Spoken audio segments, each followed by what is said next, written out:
Pisces, hi! Welcome to Mr. Queen PH. Tinan natin ang energy update sa inyo.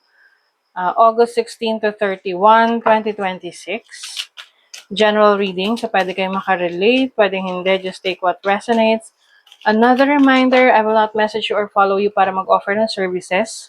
So mag-ingat kayo sa mga fake accounts and scammers. Kung gusto ng private reading, just go to my website, mrqueenph.com, or you can book directly sa aking calendar link on the description or comment section. Ayan. So, tinan natin, Pisces. Energy update. August 16 to 31. Personal growth. Wow, ang ganda naman nito. So, may maturity. Mas kayo ay nagmamature. Marami kayong lessons na natutunan sa buhay. Nagseseryoso na kayo ngayon. Perseverance. Yes, hindi na kayo basta-basta nag-give up. Kumbaga, may gusto kayo talagang ipupurso nyo. Whatever it takes. Kasi marami na kayong natutunan sa buhay na kailangan may patience. Okay? Meron kang self-development. Also, time out. So, ibig sabihin yan, maaring bibigyan mo rin ng pagkakataon yung sarili mo na magpahinga, to do things in peace, to relax. Dahil hindi naman puro trabaho-trabaho. You will also listen to your body, you will listen to your needs. Overall energy, the magician, you are powerful. You're also taking action to fix things in your life.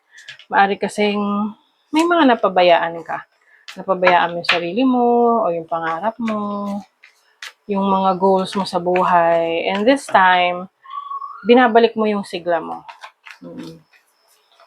You are stepping into your own power or claiming your power back. Your challenge is the Knight of Cups. So, this is an energy of someone na merong offer. So, some of you, pwedeng, at this point, wala ka masyadong panahon for relationship, but at the same time, gusto mo yung tao, but you are not ready. So, syempre, kung hindi ka pa ready, let this person know yung iyong plano sa buhay na kesa yung iba kasi, they are keeping the person even if wala naman silang interest na maging part sila ng buhay nila. Let's see your opportunity. Creativity, union, freedom. So, this is about stability. So, meron kang opportunity na ma-stabilize yung life mo. You are back on track. This is also celebration. So, maaaring meron ka isa-celebrate na achievement, like a milestone na achieve mo. And then, your blessing is the strength card. Wow, ang ganda nito kasi for courage yan, lakas.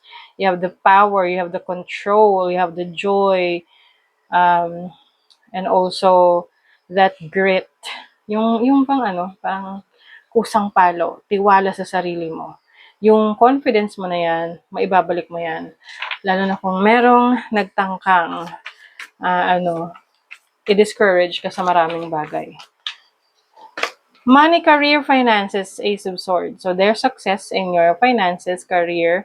Maaring meron kang major decision na gagawin that will change the trajectory of your career or your business.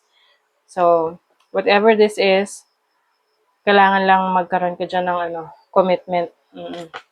Sa love life, diba? You are healing.